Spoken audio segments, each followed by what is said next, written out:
It's 8 p.m. and here are our top stories. This is probably one of the biggest storms that we've had this snow season. The snow is moving out, but the bone-chilling cold is sticking around. We're talking sub-zero temperatures, what you need to know before you head out tomorrow morning and when we can warm up.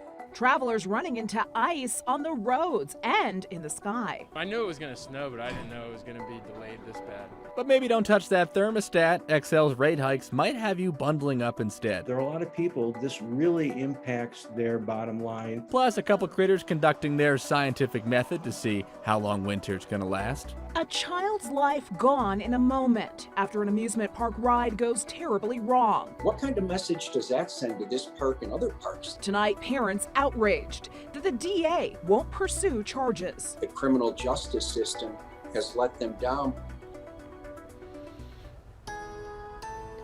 The snow has finally stopped falling across Denver as we take a live look outside tonight. Crews clearing up the roads will have their work cut out for them overnight as the coldest temperatures of the season so far set in. Good evening and thank you for watching Denver 7 News on Local 3. I'm Jessica Porter. I'm Danny New. This weather action day has been packed with snow and we're somehow not done yet.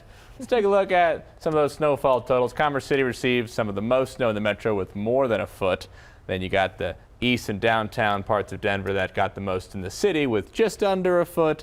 And then meanwhile, some of the state's biggest totals were down south in Colorado Springs where they got 22 inches. That's a lot of snow, and a lot of those areas will see that snow freeze overnight. CDOT tells Denver 7 it has about 100 crews out across the metro treating and plowing those roads, making sure people are able to get home before the next freeze hits. Some of those secondary roads, some of those state highways, across the metro area, we want to make sure that they get that same level of treatment and just get everything as cleaned up and buttoned up as possible, particularly before the cold continues to stay with us.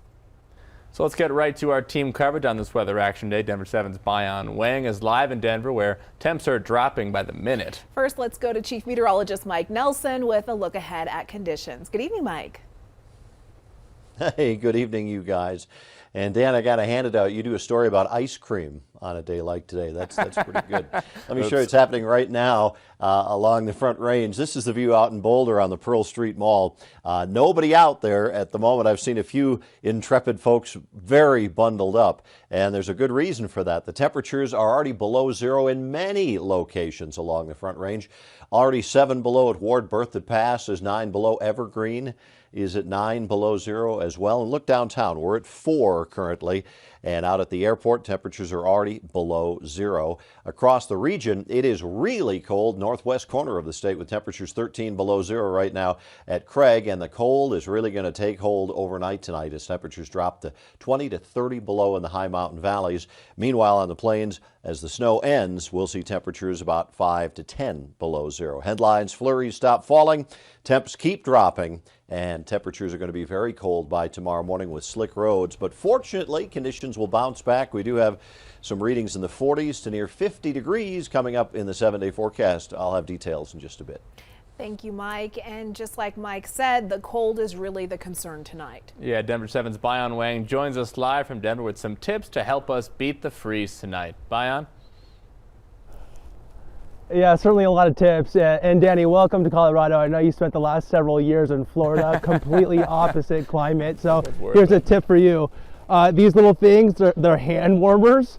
And these are game changers. I just recently learned about them. I had to go buy a huge pack. Apparently they have toe warmers too. So there's some advice to you. But most obvious thing is probably don't go outside if you don't need to. And as Mike said, sub-zero temperatures are in the forecast. So I don't know how much these are going to work out, but here's some tips so your water piping in your apartment or house doesn't freeze up. Listen up. Okay, so if you leave your home, keep temperatures at least 60 degrees.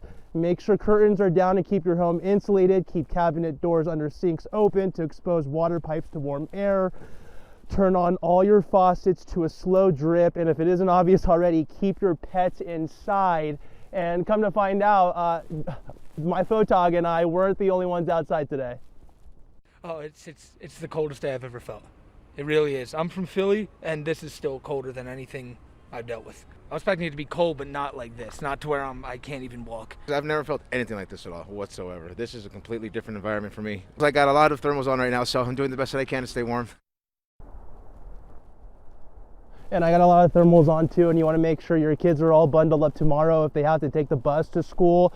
If they have to go to a bus stop, maybe it's a good idea to have them in a heated car and let them out as soon as the bus rolls up. Or if the bus stop is close, maybe have them inside, but you don't want them out there too long in the morning hours, because we know these single-digit temperatures are quite possible in the morning hours. And as we toss it back, Jessica, I gotta say, you look quite cozy and warm in there. You definitely go put your other glove on, go inside and get warm. It is just bitter cold out there. Thank you so much, Bayan. We appreciate it. And that cold is throwing a wrench in a lot of people's travel plans. More than 180 flights were canceled at DIA today. Another 178 are canceled tomorrow. Now, the airport says, relatively speaking, they lucked out because only about 3 inches of snow fell at DIA. Now time to hear from the nation's most famous seasonal weather person, Punxsutawney Phil, who says, "Okay, campers, rise and shine. Don't forget your booties because it's going to be a cold one out there." Sorry, I had to quote Groundhog's Day. The famous Pennsylvania groundhog saw his shadow today, so of course that means we'll have 6 more weeks of winter. But if you don't want to believe a groundhog on the East Coast, maybe you'll listen to a stuffed yellow-bellied marmot on a snowboard in Boulder. Flatiron Freddy did not see his shadow this morning, so maybe spring is around the corner, which really just mean snow either way in Colorado, right? Regardless, we'll have snow. Yeah. Well, for a more scientifically sound forecast in your area, you can check out our 24/7 weather stream. It's available right now on the free Denver 7 Plus app. And for the latest weather coverage on your morning commute, you can, of course, check in with Denver 7 tomorrow morning at 4:30. Well, after calling a snow day today, some school districts are already pushing back tomorrow's start due to the weather. As for Douglas County, there will be no classes tomorrow, and it's not because of the weather. Hundreds of teachers are planning to walk out tomorrow in protest of an apparent attempt to force the superintendent to resign. A possible indicator of the size of tomorrow's protest, before classes were canceled today, there were more than 1,200 substitute positions open for tomorrow.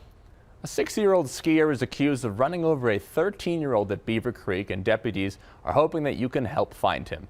This happened Sunday in the Bachelor Gulch area. Deputies say the teen remembers the man straight lining it right for him before taking him out, and then the man took off. The teen now has several injuries, and here's a description that we have so far. The man had goggles with a red strap and purple lenses, as well as green and black skis.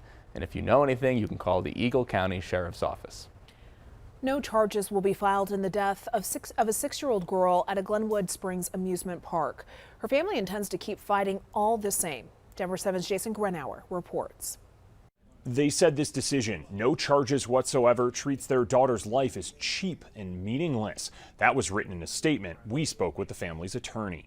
That just undermines public safety. And it's also offensive to the memory of Wangel, to her human dignity, to the parents. A state investigation found that 6-year-old Wangel Estefanos was not buckled into the haunted mine drop at the Glenwood Caverns Adventure Park back in September. She fell 110 feet and was killed.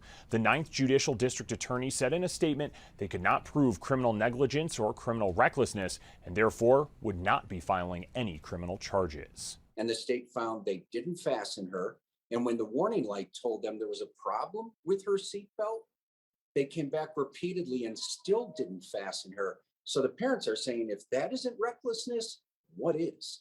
The family will be moving forward with a civil lawsuit. In the newsroom, I'm Jason Grenauer, Denver 7.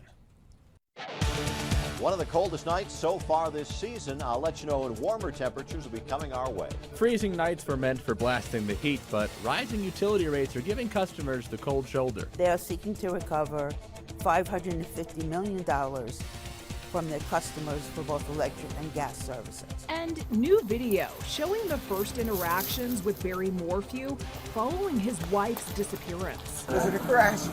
I mean, the bike looked, the way it was laid, it kind of looked like it, but there's not really that much damage to the bike. Plus, ice cream for a cause. One local business is helping victims of the Marshall Fire, one scoop at a time.